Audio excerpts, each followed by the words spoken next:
ಧಾರವಾಡದಲ್ಲಿ ತಾಯಂದಿರಿಂದಲೇ ಸ್ವಂತ ಮಕ್ಕಳ ಕಿಡ್ನಾಪ್ ಆಗಿದೆ. ತಮ್ಮಿಬ್ಬರ ಪ್ರಿಯಕರರೊಂದಿಗೆ ಸೇರಿ 6 ಮಕ್ಕಳನ್ನು ಕಿಡ್ನಾಪ್ ಮಾಡಿದ ಮಹಾತಾಯಿ. ಅಣ್ಣ ತಮ್ಮಂದಿರ ಹೆಂಡತಿಯರಿಂದ ಈ ಕೃತ್ಯ ನಡೆದಿದ್ದು, ಕಿಡ್ನಾಪ್ ಕೇಸ್ ಭೇದಿಸಿ 6 ಮಕ್ಕಳನ್ನು ಪೊಲೀಸರು ರಕ್ಷಿಸಿದ್ದಾರೆ. ಧಾರವಾಡ ವಿದ್ಯಾಗಿರಿ ಠಾಣೆ ಪೊಲೀಸರಿಂದ ಮಕ್ಕಳ ರಕ್ಷಣೆಯಾಗಿದ್ದು, ನವೆಂಬರ್ 7ರಿಂದ ಇಬ್ಬರು ತಾಯಂದಿರು 6 ಮಕ್ಕಳು ನಾಪತ್ತೆಯಾಗಿದ್ರು. ಮಕ್ಕಳನ್ನ ಹಾಸ್ಟೆಲ್ಗೆ ಸೇರಿಸುವುದಾಗಿ ಕರೆದುಕೊಂಡು ಹೋಗಿದ್ದ ತಾಯಂದಿರು ಇದ್ದಕ್ಕಿದ್ದಂತೆ ಮಕ್ಕಳನ್ನ ನಾಪತ್ತೆ ಮಾಡಿದ್ದಾರೆ. ಧಾರವಾಡ ವಿದ್ಯಾಗಿರಿ ಠಾಣೆಯಲ್ಲಿ ದಾಖಲಾಗಿತ್ತು ಪ್ರಕರಣ. ರೇಷ್ಮಾ ಮತ್ತು ಪ್ರಿಯಾಂಕಾ ಸಾಮ್ರಾಣಿ ಎಂಬುವರಿಂದ ಈ ಕೃತ್ಯ ನಡೆದಿದೆ.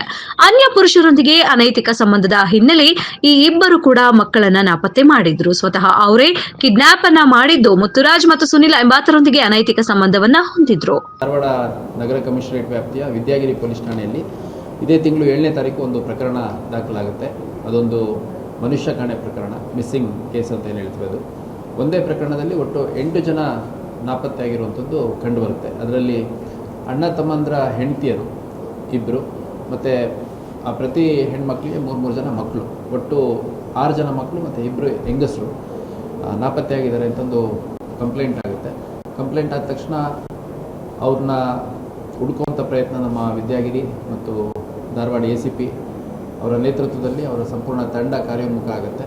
6 ಜನ ಮಕ್ಕಳಿದ್ದರಿಂದ ಭಾಳ ಆತಂಕ ಉಂಟಾಗಿರುತ್ತೆ ಅಲ್ಲಿ.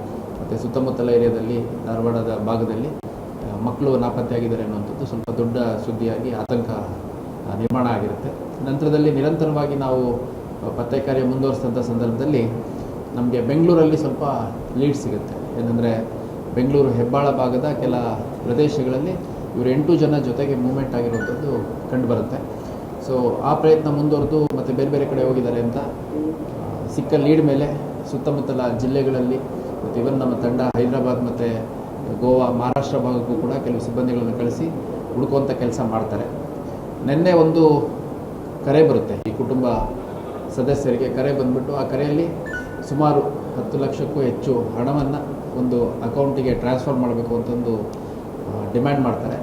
ಅಕಸ್ಮಾತ್ ಹಣ ಟ್ರಾನ್ಸ್ಫರ್ ಮಾಡಲಿಲ್ಲ ಅಂದರೆ ನಮಗೇನು ಮಕ್ಕಳ ಬಗ್ಗೆ ಯಾವ ಕಾಳಜಿ ಇಲ್ಲ, ಮಕ್ಕಳನ್ನ ಎಲ್ಲಿ ಬೇಕೋ ಅಲ್ಲಿ ಬಿಟ್ಬಿಟ್ಟು ಯಾರಿಗಾದರೂ ಬೇಕಿದ್ದರೆ ಕೊಟ್ಬಿಟ್ಟು ನಾವು ನಂತರ ನಿಮ್ಗೆ ಯಾವತ್ತೂ ಸಿಗದಂಗೆ ಸಾಧ್ಯವಾದರೆ ನೇಪಾಳದ ಕಡೆ ಹೋಗ್ಬಿಡ್ತೀವಿ ಅಂತೆಲ್ಲ ಬೆದರಿಕೆ ಆಗ್ತಾರೆ. ಯಾರು ಈ ಇಬ್ಬರು ಗಂಡಸರೇನಿದ್ದಾರೆ ಅವರು, ಅವ್ರ ಜೊತೆ ಇದ್ದಂಥ ಈ ಮನೆ ಸೊಸೆಂದರು ಬಿಟ್ಟು ಈ 4 ಜನ ಮಾತಾಡ್ಬಿಟ್ಟು ಈ ಮಾತನ್ನು ಹೇಳ್ತಾರೆ. ಅದರಿಂದ ಆತಂಕ ಉಂಟಾಗಿ ಅವರು ಇವತ್ತು ಬೆಳಗ್ಗೆ ಬಂದು ಒಂದು ಕಿಡ್ನ್ಯಾಪಿಂಗ್ ಫಾರ್ ರ್ಯಾನ್ಸಮ್, ಅಂದರೆ ತಾಯಿ ಮತ್ತು ತಾಯಿಯ ಜೊತೆ ಇದ್ದಂಥ ಗಂಡಸು ಯಾರಿದ್ದಾರೆ ಆ ಇಬ್ಬರು ತಾಯಿಯಂದರು ಮತ್ತು ಅವರಿಬ್ಬರ ಜೊತೆ ಇದ್ದಂಥ 2 ಗಂಡಸರು ಸೇರಿ ನಮ್ಮ 6 ಮಕ್ಕಳನ್ನು ಕಿಡ್ನ್ಯಾಪ್ ಮಾಡಿದ್ದಾರೆ ಮತ್ತು ಹಣ ಡಿಮ್ಯಾಂಡ್ ಮಾಡ್ತಾ ಇದ್ದಾರೆ ಅಂತಂದು ಅವರು ಒಂದು ಫಿರ್ಯಾದನ್ನು ಇವತ್ತು ಬೆಳಗ್ಗೆ ಕೊಡ್ತಾರೆ. ಈ ಮಧ್ಯೆ ನಮ್ಮ ತಂಡ ಏನು ಬೆಂಗಳೂರಲ್ಲಿ ಇತ್ತು, ಆ ತಂಡ ಈ 8 ಜನರನ್ನು ವಶಪಡಿಸ್ಕೊಳ್ಳೋದ್ರಲ್ಲಿ ಯಶಸ್ವಿಯಾಗಿದೆ. ಮತ್ತು ಆ 8 ಜನರ ಜೊತೆ ಯಾರಿಬ್ಬರು ಗಂಡು ಮಕ್ಕಳಿದ್ರು ಅವ್ರನ್ನೂ ಕೂಡ ವಶಕ್ಕೆ ತೊಗೊಂಡು ಠಾಣೆಗೆ ತೊಗೊಂಡ್ಬರ್ತಾರೆ. ಠಾಣೆಗೆ ತಂದು ವಿಚಾರಣೆ ಮಾಡಿದಂಥ ಸಂದರ್ಭದಲ್ಲಿ ಈ 2 ಹೆಣ್ಮಕ್ಳೇನಿದ್ದಾರೆ ಇವರಿಗೆ ಭಾಳಷ್ಟು ವರ್ಷಗಳಿಂದ ಈ 2 ಪ್ರಕರಣದ ಇತರೆ ಆರೋಪಿಗಳೇನಿದ್ದಾರೆ ಅವರ ಹೆಸರುಗಳು ಮುತ್ತುರಾಜ್, ಇವನು ಮೂಲತಃ ಶಿಕಾರಿಪುರದವನು, ಮತ್ತು ಇನ್ನೊಬ್ಬ ಸುನಿಲ್ ಅಂತ, ಇವನು ಧಾರವಾಡ ಮೂಲದವನು. ಇವರಿಬ್ಬರ ಜೊತೆ ಪ್ರಿಯಾಂಕಾ ಮತ್ತು ರೇಷ್ಮಾ ಲಿಯಾಸ್ ರಶ್ಮಿ ಅವರಿಗೆ ಸಂಪರ್ಕ ಇರುವಂಥದ್ದು, ಭಾಳಷ್ಟು ವರ್ಷಗಳಿಂದ ಪರಿಚಯ ಇರುವಂಥದ್ದು.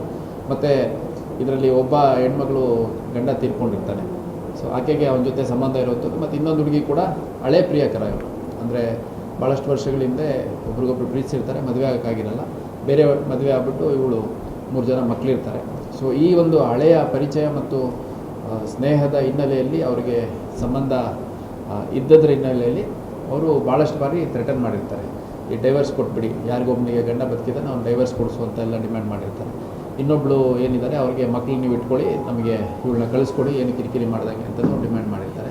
ಅದು ಯಾವುದೂ ಆಗಿರಲ್ಲ. ಅದೆಲ್ಲದರ ಹಿನ್ನೆಲೆಯಲ್ಲಿ ಇವರು ಮಕ್ಕಳನ್ನು ಕರ್ಕೊಂಡು ತಮ್ಮ ಯಾರು ಪುರುಷ ಮಿತ್ರರಿದ್ದಾರೆ ಅವ್ರ ಜೊತೆ ಮನೆ ಬಿಟ್ಟು ಹೋಗಿರುವಂಥದ್ದು. ಮತ್ತು ನಿನ್ನೆ ಮಕ್ಕಳಿಗೆ ತೊಂದರೆ ಆಗೋ ರೀತಿಯಲ್ಲಿ ಮತ್ತು ಹಣ ಕೊಡಲಿಲ್ಲ ಅಂದರೆ ಮಕ್ಕಳನ್ನ ಎಲ್ಲಿ ಬೇಕೋ ಅಲ್ಲಿ ಬಿಟ್ಬಿಡ್ತೀವಿ ಅನ್ನೋ ರೀತಿಯಲ್ಲಿ ಬೆದರಿಕೆ ಹಾಕಿದ ಹಿನ್ನೆಲೆಯಲ್ಲಿ ಕಿಡ್ನ್ಯಾಪಿಂಗ್ ಫಾರ್ ರ್ಯಾನ್ಸಮ್ ಆ ಒಂದು ಪ್ರಕರಣದ ಅಡಿಯಲ್ಲಿ ಒಟ್ಟು 4 ಜನರನ್ನು ಅರೆಸ್ಟ್ ಮಾಡಿದ್ದೀವಿ. ಮುತ್ತುರಾಜ್ ಒಂದು ಶಿಕಾರಿಪುರ, ಸುನಿಲ್ ಕರಿಗಾರ್ ಧಾರವಾಡ, ಪ್ರಿಯಾಂಕಾ ಮತ್ತು ರೇಷ್ಮಾ, ಈ 4 ಜನರನ್ನು ನಾವು ವಶಕ್ಕೆ ತೊಗೊಂಡು ವಿಚಾರಣೆಗೊಳಿಸಿದ್ವಿ, ಒಳಪಡಿಸಿದ್ದೀವಿ. ಮತ್ತು ಅವ್ರ ಉದ್ದೇಶಗಳು ಮಕ್ಕಳನ್ನು ಸಾಧ್ಯವಾದರೆ ಎಷ್ಟು ಹಣ ಆಗುತ್ತೋ ಅಷ್ಟು ಹಣ ಇಸ್ಕೊಂಡ್ಬಿಟ್ಟು ಮಕ್ಕಳನ್ನ ಅವ್ರಿಗೆ ಕೊಟ್ಟು ನಮ್ಮ ಪಾಡಿಗೆ ನಾವು ಬೇರೆ ಎಲ್ಲಾದರೂ ಹೋಗೋಣ ಅಂತ ಉದ್ದೇಶ ಇರುತ್ತೆ. ಮತ್ತು ಅಕಸ್ಮಾತ್ ಹಣ ಕೊಡಲಿಲ್ಲ ಅಂದರೆ ಅಥವಾ ನಮ್ಮನ್ನು ಹುಡುಕಿಸಿ ಏನಾದರೂ ತೊಂದರೆ ಕೊಡ್ಬೋದು ಅನ್ನೋದ್ರ ಹಿನ್ನೆಲೆಯಲ್ಲಿ ಮಕ್ಕಳನ್ನ ಎಲ್ಲಿವರೆಗೆ ಇಟ್ಕೋತೀವೋ ಅಲ್ಲಿವರೆಗೂ ನಮಗೆ ಹಣದ ಮೂಲ ಅರಿವು ಇರುತ್ತೆ ಮತ್ತು ನಾವು ಸೇಫಾಗಿರ್ಬೋದು ಅಂತ ಮಕ್ಕಳನ್ನು ಕೂಡ ಟೆಕ್ನಿಕಲಿ ಇವರು ಕಿಡ್ನ್ಯಾಪಿಂಗ್ ರೀತಿಯಲ್ಲಿ ವಶದಲ್ಲಿ ಇಟ್ಕೊಂಡ್ರು ಅಂತ ಕಂಡು ಬಂದಿರೋದ್ರ ಹಿನ್ನೆಲೆಯಲ್ಲಿ ನಾವು ಅವ್ರು 4 ಜನರನ್ನು ಅರೆಸ್ಟ್ ಮಾಡಿದ್ದೀವಿ. ಅರೆಸ್ಟ್ ಮಾಡಿರೋ 4 ಜನಗಳ ಹೆಸರು ಮುತ್ತುರಾಜ್, ಸುನಿಲ್ ಕರಿಗ, ಪ್ರಿಯಾಂಕಾ ಮತ್ತು ರೇಷ್ಮಾ. ಇದರಲ್ಲಿ ಪ್ರಿಯಾಂಕಾ ಮತ್ತು ರೇಷ್ಮಾ 3 ಮಕ್ಕಳ ತಾಯಂದರು ಯಾವ 6 ಮಕ್ಕಳನ್ನು ಅಪಹರಣ ಮಾಡಿದ್ದಾರೆ ಮತ್ತು ಹಣಕ್ಕಾಗಿ ಬೇಡಿಕೆ ಇಟ್ಟಿದ್ದಾರೆ ಅಂತ ಹೇಳ್ತಾರೆ ಆ ಒಂದು ಮಕ್ಕಳ ತಾಯಂದರೆ ಆಗಿದ್ದಾರೆ. ಕಂಪ್ಲೇಂಟ್ ನೇಮ್ ದೀಪಕ್ ಅಲ್ಲ, ಯಾರು ಅವರೇನಾಗಬೇಕು ಬ್ರದರ್ ಒನ್ ಆಫ್ ದಿ ಯಾರ ಹಸ್ಬೆಂಡ್. ಸೊ ಈ ಪ್ರಕರಣದ ಕಂಪ್ಲೇನೆಂಟ್ ಏನಿದ್ದಾರೆ ದೀಪಕ್ ಸಮ್ರಾಣಿ ಅಂತ. ಇವನು ಈ ಪ್ರಕರಣದ ಒಬ್ಬರು ಆರೋಪಿ ಮತ್ತು 3 ಮಕ್ಕಳ ತಾಯಿ ಏನಿದ್ದಾರೆ ರಶ್ಮಿ ಅಲಿಯಾಸ್ ರೇಷ್ಮಾ ಅವರ ಒಬ್ಬ ಗಂಡನೇ ಆಗಿದ್ದಾರೆ. ಹಿನ್ನೆಲೆ ಬೇರೆ ಬೇರೆ ರೀತಿಯಲ್ಲಿದೆ ಅಂತ ಹೇಳ್ಕೊಳೋಂಥ ಹಿನ್ನೆಲೆ ಏನಿಲ್ಲ. ಏನಂದರೆ ಇದರಲ್ಲಿ ಒನ್ ಆಫ್ ದಿ ಫೆಲೋಸ್ ಏನಿದ್ದಾನೆ ಅವನು ಭಾಳಷ್ಟು ವರ್ಷಗಳಿಂದ ಇಲ್ಲಿ ಧಾರವಾಡದಲ್ಲಿದ್ದಾಗ ಈ ಒಬ್ಬ ಹುಡುಗಿ ಜೊತೆ ಸ್ನೇಹ, ಪರಿಚಯ, ಪ್ರೀತಿ ಎಲ್ಲ ಇರುತ್ತೆ. ಅದಾದಮೇಲೆ ಅವ್ರ ಮನೆಯಲ್ಲಿ ಬೇರೆ ಕಡೆ ಕೊಟ್ಟು ಮದುವೆ ಮಾಡ್ತಾರೆ. ಒಂದು 7-8 ವರ್ಷದ ಕೆಳಗೆ ಮದುವೆ ಆಗಿದೆ, ಮಕ್ಕಳಾಗಿದೆ, 3 ಜನ ಮಕ್ಕಳು. ಸೊ ನಂತರದಲ್ಲಿ ಇದು ಮುಂದುವರಿಸಿದ್ದಾರೆ. ಇನ್ನೊಂದು ಅನುಮಾನ ಬಂದಿಲ್ಲ ಅಂದರೆ ಈಗ ಅನುಮಾನ ಅಲ್ಲ, ಈಗ ಈ ಒಂದು ಬೆದರಿಕೆ ಏನಿದೆ ಭಾಳಷ್ಟು ದಿನಗಳಿಂದ ನಡೆದಿದೆ. ಈ ನಿಮ್ಮ ಮನೆ ಮಕ್ಕಳನ್ನ ಕಳಿಸ್ಕೊಡಿ, ಏನು ಕಿರಿಕಿರಿ ಮಾಡಬೇಡಿ. ಮತ್ತು ಆ ಹೆಣ್ಮಕ್ಳಿಗೆ ಒಬ್ಬಳಿಗೆ ಗಂಡ ಸತ್ತೋಗಿದ್ದಾನೆ, ಇನ್ನೊಬ್ಬನಿಗೆ ಗಂಡ ಇದ್ದಾನೆ, ಬಟ್ ಈಕೆಗೆ ಪಾಲಿಗೆ ಏನು ಆಸ್ತಿ ಬರಬೇಕು ಅದನ್ನು ಬರೆಸ್ಕೊಟ್ಬಿಡಿ, ನಮ್ಮ ಪಾಡಿಗೆ ನಾವು ಹೋಗ್ತೀವಿ ಅಂತೆಲ್ಲ ಬೆದರಿಕೆ ಹಾಕಿದ್ದಾರೆ. ಅದು ವರ್ಕೌಟ್ ಆಗಿಲ್ಲ. ಆಮೇಲೆ ನೀವು ಹಿಂಗೆ ಮಾಡ್ತಿದ್ರೆ ಮಕ್ಕಳನ್ನ ಎತ್ತಾಕೊಂಡು ಹೋಗ್ತೀನಿ ಅಂತ ಈ ಪ್ರಕರಣದ ಪುರುಷ ಆರೋಪಿಗಳೇನಿದ್ದಾರೆ ಅವರು ಕೂಡ ಥ್ರೆಟನ್ ಮಾಡಿದ್ದಾರೆ. ಅದು ವರ್ಕೌಟ್ ಆಗಿಲ್ಲ. ಕಡೆಗೆ ಹಂಗಾಗಿ ಮಕ್ಕಳನ್ನ ಕರ್ಕೊಂಡು ಇವರು ಹೋಗಿದ್ದಾರೆ. ಹಾಗಾಗಿ ಒಂದು ಪ್ರಕರಣ ದಾಖಲಾಗಿದೆ. ಒಟ್ಟು 8 ಜನರ ನಾಪತ್ತೆಯಾಗಿ ಅಲ್ಲಿ ವಿದ್ಯಾಗಿರಿ ಭಾಗದಲ್ಲಿ ಸ್ವಲ್ಪ ಆತಂಕ ಉಂಟು ಮಾಡಿದಂಥ ಪ್ರಕರಣವನ್ನು ಸುಖಾಂತ್ಯಗೊಳಿಸಿದ್ದಾರೆ. ಪ್ರಕರಣದ 4 ಆರೋಪಿಗಳು ಅವ್ರನ್ನ ಅರೆಸ್ಟ್ ಮಾಡೋದ್ರಲ್ಲಿ ಕೂಡ ಯಶಸ್ವಿಯಾಗಿದ್ದಾರೆ. 6 ಮಕ್ಕಳನ್ನು ರೆಸ್ಕ್ಯೂ ಮಾಡೋದ್ರಲ್ಲಿ ಕೂಡ ನಮ್ಮ ಅಧಿಕಾರಿ ಸಿಬ್ಬಂದಿ ಯಶಸ್ವಿಯಾಗಿದ್ದಾರೆ. ಇನ್ವೆಸ್ಟಿಗೇಷನಲ್ಲಿ ನಮ್ಮ ವಿಚಾರಣೆಯಲ್ಲಿ ತಾಯಂದ್ರೇನಿದ್ದಾರೆ, ತಾಯಂದರು ಮಕ್ಕಳನ್ನ ಮುಂದೆ ಇಟ್ಟುಕೊಂಡು ತಮ್ಮ ಪುರುಷ ಮಿತ್ರರ ಜೊತೆಗೆ ಫೋನ್ ಮಾಡಿರುವಂಥದ್ದು, ಬೆದರಿಕೆ ಹಾಕಿರುವಂಥದ್ದು, ಹಣಕ್ಕಾಗಿ ಡಿಮ್ಯಾಂಡ್ ಮಾಡಿರುವಂಥದ್ದು ಕಂಡು ಬಂದಿದೆ. ಅದು that makes out A offence. So offence ಇದ್ದಾಗ ಅವ್ರನ್ನ ನಾವು ವಶಕ್ಕೆ ತೊಗೊಂಡು ವಿಚಾರಣೆಗೊಳಪಡಿಸಿ ಈಗ 4 ಜನರನ್ನ ಅರೆಸ್ಟ್ ಮಾಡ್ತಿದ್ವಿ. ಅದರಲ್ಲಿ 2 ಮಕ್ಕಳ ತಾಯಂದರು ಕೂಡ ಇದ್ದಾರೆ. ಈಗ 3 ಮಕ್ಕಳಿಗಂತೂ ತಂದೆ ಇದ್ದಾರೆ. ಸೊ ತಂದೆಯ ಸುಪರ್ದಿಗೆ ಕೊಡ್ಬೋದು. ಇನ್ನು 3 ಮಕ್ಕಳು ತಾತ ಅಜ್ಜಿ ಎಲ್ಲ ಇದ್ದಾರೆ. ಅದೊಂದು ಒಟ್ಟು ಕುಟುಂಬ. ಆ್ಯಕ್ಚುಲಿ ಇದರಲ್ಲೇನು ಇವರು ಪ್ರಿಯಾಂಕಾ ಮತ್ತು ರೇಷ್ಮಾ ಇದ್ದಾರೆ, ಇವರಿಬ್ಬರು ಅಣ್ಣ ತಮ್ಮಂದ್ರ ಹೆಂಡ್ತಿಯವರು. ಒಬ್ಬ ಸತ್ತೋಗಿದ್ದಾನೆ, ಇನ್ನೊಬ್ಬ ಬದುಕಿದ್ದಾನೆ. ಬದುಕಿರೋನಿಗೂ ಇನ್ನೊಬ್ಬರ ಜೊತೆ ವಿಶ್ವಾಸ ಉಂಟು. ಗಂಡ ತೀರ್ಕೊಂಡಿರೋ ಹೆಣ್ಮಕ್ಳಿಗೂ ಕೂಡ ಇನ್ನೊಬ್ಬನ ಜೊತೆ ವಿಶ್ವಾಸ ಉಂಟು. ಅವರಿಬ್ಬರು ಒಬ್ರಿಗೊಬ್ರು ಮಾತಾಡಿಕೊಂಡು ಇಬ್ಬರು ಪುರುಷ ಮಿತ್ರರನ್ನು ಕರೆಸ್ಕೊಂಡು 6 ಜನ ಮಕ್ಕಳನ್ನು ತೊಗೊಂಡು 8 ಜನ ಓಡೋಗಿರೋದು. ಸೊ ಹಂಗಾಗಿ technically it makes out offence. ಹಂಗಾಗಿ ನಾವು 4 ಜನರ ಅರೆಸ್ಟ್ ಮಾಡಿದ್ದೀವಿ. ಮಕ್ಕಳನ್ನು ನಮ್ಮ ಮಕ್ಕಳ ಕಲ್ಯಾಣ ಸಮಿತಿ ಏನಿದೆ ಆ ಸಮಿತಿಗೆ ಕೂಡ ಇದ್ರ ಬಗ್ಗೆ ಮಾಹಿತಿಯನ್ನು ಕೊಟ್ಟಿದ್ದೇವೆ. ಒಂದು ಸಮಾಲೋಚನೆ ಮಾಡಿ ಯಾರು ಸುಬಂಧ ಕೊಡಬೇಕು ಅನ್ನೋಂಥದ್ದನ್ನು ಮಕ್ಕಳ ಕಲ್ಯಾಣ ಸಮಿತಿ ಡಿಸೈಡ್ ಮಾಡುತ್ತೆ. ಮಕ್ಕಳು ಎಷ್ಟು ಜನ ತಂಡ? ಸಬ್ ಇನ್ಸ್ಪೆಕ್ಟರ್ ಪ್ರತ್ಯೇಕ ತಂಡ, ಇನ್ಸ್ಪೆಕ್ಟರ್ ಒಂದು ಪ್ರತ್ಯೇಕ ತಂಡ, ಒಟ್ಟು 3 ಪ್ರತ್ಯೇಕ ತಂಡಗಳು. ಮತ್ತು ಸಿಬ್ಬಂದಿಗಳನ್ನ ಎಲ್ಲೆಲ್ಲಿ ಮಾಹಿತಿ ಬರುತ್ತೆ, ಎಲ್ಲೆಲ್ಲಿ ಅವ್ರದ್ದು ಪಾಸಿಬಿಲಿಟಿ ಇದೆ. ಈಗ ರಾಣೆಬೆನ್ನೂರಲ್ಲಿದ್ದಾರೆ ಅನ್ನೋಂಥದ್ದು ಮಾಹಿತಿ ಬಂತು, ಆ ಕಡೆ ಕಳಿಸಿದ್ವಿ ಒಂದು ಟೀಮನ್ನು. ಆಮೇಲೆ ಈ ಗೋವಾ ಕಡೆ ಹೋಗಿರ್ಬೋದು ಅಂತ ಮಾಹಿತಿ ಬಂತು, ಬೆಂಗಳೂರು ಅಂತ ಬಂತು, ಹೈದರಾಬಾದ್ ಕಡೆ ಹೋಗಿದ್ದಾರೆ ಯಾವುದೋ ಟ್ರೈನ್ ಹತ್ಕೊಂಡು ಅಂತೇಳಿ. ಸೊ ಎಲ್ಲೆಲ್ಲಿ ಮಾಹಿತಿ ಬರುತ್ತೆ ಎಲ್ಲ ಕಡೆ ಕಳಿಸ್ಬಿಟ್ಟು ಇಷ್ಟಾಗಿಯೂ ಕೂಡ ನಮ್ಮ ಪ್ರಯತ್ನ ಸುಮಾರು 15 ದಿನದಿಂದ ಮುಂದುವರೆದಿತ್ತು, 13-14 ದಿನದಿಂದ. ಸೊ ನಿನ್ನೆ ಸಿಗೋದ್ರ ಮುಖಾಂತರ ಸುಖಾಂತ್ಯ. ಮೇನ್ ಏನಂದರೆ 6 ಮಕ್ಕಳು ಸೇಫ್ ಇದ್ದಾರೆ. ಆ ಮಕ್ಕಳಿಗೆ ಯಾವುದೇ ರೀತಿ ತೊಂದರೆ ಆಗಿಲ್ಲ. ಮತ್ತು ಅವರು ನೆನ್ನೆ ಟೆಲಿಫೋನಿಕಲ್ಲಿ ಮಾತಾಡಿದಂಥ ಸಂದರ್ಭದಲ್ಲಿ ಕೂಡ ಇನ್ನೆಲ್ಲೋ ಯಾವತ್ತೂ ಸಿಗಬಾರ್ದು, ನೀವು ಮಕ್ಕಳು ಮಕ್ಕ ನೋಡೋಕ್ಕಾಗಲ್ಲ ಅಂತ ಪರಿಸ್ಥಿತಿ ಬರುತ್ತೆ ಅಂತೆಲ್ಲ ಬೆದರಿಕೆ ಹಾಕಿದ್ದಾರೆ.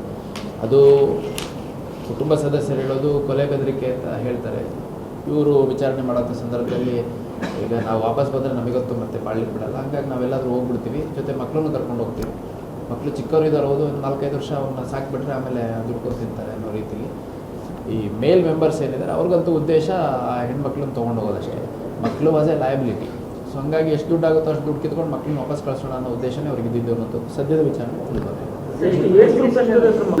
ದೊಡ್ಡ ಮಗು 10 ವರ್ಷ 2ರಿಂದ 10 ವರ್ಷ. 2ರಿಂದ 10 ವರ್ಷ.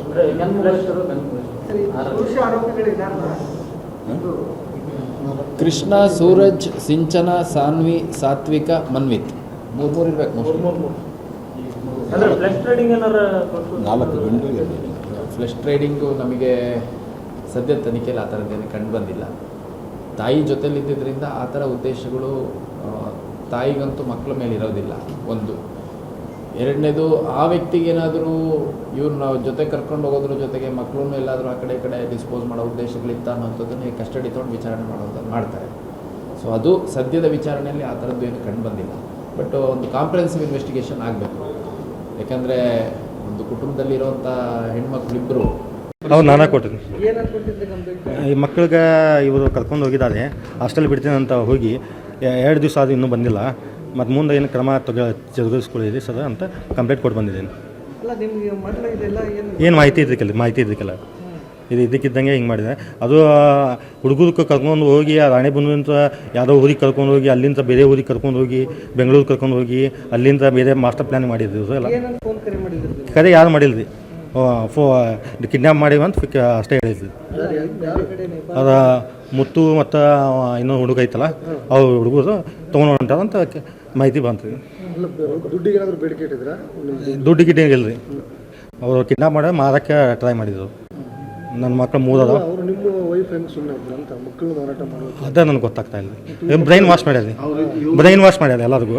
ಬ್ರೈನ್ ವಾಶ್ ಮಾಡಿ ಹಿಂಗೆ ಮಾಡೋಣ ರೊಕ್ಕ ತೊಗೊಂಡು ಬರಸ್ಕೊಂಡು ಹೋಗೋಣ ಅಂತ ಮಾಡ್ಯಾರ. ಅವರಿಬ್ಬರು ಜೊತೆ ಮಾಡಿ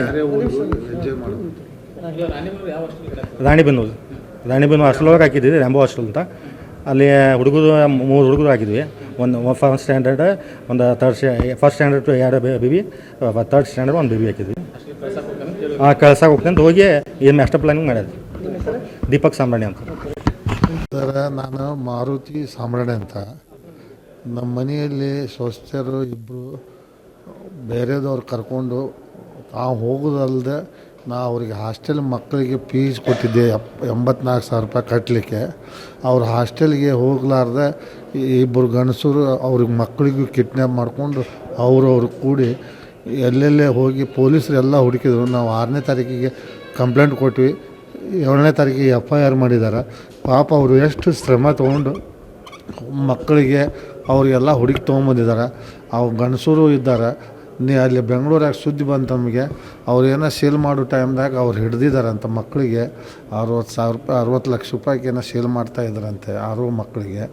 ಅವು ಎಲ್ಲರಿಗೂ ತೊಗೊಂಬಂದು ನಮಗೆ ಇದು ಮಾಡಿದ್ದಕ್ಕೆ ನಾವು ಹುಬ್ಳಿ ಧಾರವಾಡ ಕಮಿಷನರ್ ಸರ್ಗೆ ಮತ್ತು ವಿದ್ಯಾಗಿರಿ PSI ಮತ್ತು ಸರ್ಕಲ್ ಇನ್ಸ್ಪೆಕ್ಟರ್ ಅವರಿಗೆ ನಾನು ಧನ್ಯವಾದ ಹೇಳೋದಕ್ಕೆ ನಾನು ಇಲ್ಲ ಸರ್. ಅವರಿಗೆ ಅಂಗಡಿ ಇಟ್ಕೊಟ್ಟಿದ್ದೆ, ಮಗ ತೀರ್ಕೊಂಡಿದ್ದಾನೆ. ಅವರು ಏನು ಮಾಡಿದರು, ಅಂಗಡಿ ಬಿಟ್ಟು ಕೊಟ್ಟ ತೀರ್ಕೊಂಡು ಬರೋಕೆ 1 ತಿಂಗಳ ಮೇಲೆ ಅವರು ಅಂಗಡಿ ನಡೆಸ್ತೀನಿ ನಾನು ಅಂತೇಳಿ ಸೊಸಿ ಇದು ಮಾಡಿದ್ರು. ಬೇಡವಾ, ನಮ್ಮ ಮನೆಯಾಗಿರು, ನಾನು ಎಲ್ಲ ರೇಷನ್ ಹಾಕ್ತೀನಿ, ಎಲ್ಲ ನೋಡ್ತೀನಿ ಅಂತಂದ್ರೆ, ಇಲ್ಲ ನೀವು ಏನು ನೋಡ್ತೀರಿ, ನೀವೇನು ಕೊಟ್ಟಿದ್ದು ನಮ್ಮ ಖರ್ಚಿಗೆ ರೊಕ್ಕ ಆಗಂಗಿಲ್ಲ, ಹಿಂಗೆ ಅಂತೇಳಿ ಅವರು ತಮ್ಮ ಇದ್ರ ಮೇಲೆ ಹೋಗಿ ಫೈನಾನ್ಸ್ ತೆಗಿಸಿ ನಾವು ಬ್ಯಾಂಕ್ಲಿಂದ ನಮ್ಮ ಹುಡುಗಂದು LIC ದುಡ್ಡು ಬಂತು. ಬಂಗಾರ ಕೊಡಿಸಿದ್ದೆ, ಬಂಗಾರ ಬ್ರಾಸ್ಲೆಟು ಚೈನು ಎಲ್ಲನೂ ಅವ್ರ ಕಡೆನೇ, ಈಗಾದರೂ ಅವ್ರ ಕಡೆನೇ ಕೊಟ್ಟಿದ್ದೇನೆ. ನಾ ಏನು ತೊಗೊಂಡಿಲ್ಲ. ಮೊಮ್ಮಕ್ಕಳು ಕಲಿಸ್ಬೇಕಂತೇಳಿ ನನಗೆ ಆಸೆ ಭಾಳ ಐತಿ. ಮಕ್ಕಳು ಕಲಿಲಿಲ್ಲ. ಈಗ ನಾ ರಿಟೈರ್ಡ್ ಆಗಿ 2,500 ರೂಪಾಯಿ ಪೆನ್ಷನ್ ತೊಗೊತೀನಿ. ಅದ್ರೊಳಗೆ ಜೀವನ ಸಾಗಿಸ್ಕೊಂತ ಅವರಿಗೆ ಎಲ್ಲ ಮಕ್ಕಳಿಗೆ ಕರ್ಕೊಂಡು ಹೋದೆ. ಮೊಮ್ಮಕ್ಕಳಿಗೆ ಕರ್ಕೊಂಡು ಹೋದೆ ಅಂದರೆ ನಾನು ಮತ್ತೊಬ್ಬ ಸೊಸೆಗೆ ಮಕ್ಕಳಿಲ್ಲ, ಆಕೆಗೆ ಮೊದಲೇ ಹೇಳಿಟ್ಟಿದ್ದೀನಿ. ಅವ್ರಿಗೇನು ಈ ಪ್ರಿನ್ಸಿಪಾಲ್ರು ರಾಣೆಬೆನ್ನೂರವರು ಅವ್ರು ಪಾಪ ಅವ್ರು ನನಗೆ ಭಾಳ ಕೇಳ್ತಾರೆ, ಸಿಕ್ಕುವನ್ರಿ ಮೊದಲು ಸಿಗಲಿ. ಈಗ ಫೋನ್ ಹಚ್ಚಿಕೆ ಮಾತಾಡಿದೆ, ಬಂದಾವ ಸರ ಸಿಕ್ಕಿದಾವೆ, ಮೊದಲೆಲ್ಲ ಮುಗಿಸ್ಕೊಡ್ರಿ, ಹಿಂಗೆ ಮುಗಿಸಿ ನೀವು ಬಿಡೋದಾದ್ರೆ ಬಿಡ್ರಿ ಹಂಗೆ ಅಂತ ಹೇಳಿದಾರೆ. ನಾವು ಮುಂದೆ ಕಲಿಸ್ಬೇಕಂತ ನನಗೆ ಆಸೆ ಭಾಳ ಐತಿ. ಹಾಸ್ಟೆಲಿಗೆ ಮತ್ತೆ ಕರ್ಕೊಂಡು ಹೋಗಿ ಬಿಟ್ಟು ಬರ್ತೇನೆ ರೀ. ನಮ್ಮ ದೊಡ್ಡ ಮಗ ತೀರ್ಕೊಂಡು 2015ಕ್ಕೆ ತೀರ್ಕೊಂಡಾನ ಸರ. ಈಗ ಇವು 2ನೇ ಮಗ 2022ಕ್ಕೆ ತೀರ್ಕೊಂಡಾನ. ನಮ್ಮ ಮಿಸ್ಸಸ್ 2016ಕ್ಕೆ ತೀರ್ಕೊಂಡಾರೆ. ಏನು ರೀ, ಹಾರ್ಟ್ ಅಟ್ಯಾಕ್. ಎಲ್ಲರೂ 3 ಮಂದಿ ಹಾರ್ಟ್ ಅಟ್ಯಾಕ್ ಆಗೇ ತೀರ್ಕೊಂಡಿದ್ದಾರೆ. ನಮ್ಮ ಹೆಸರು ಮಾರುತಿ ಸಾಂಬ್ರಾಣಿ ಅಂತೇಳಿ. ಏನು ರೀ.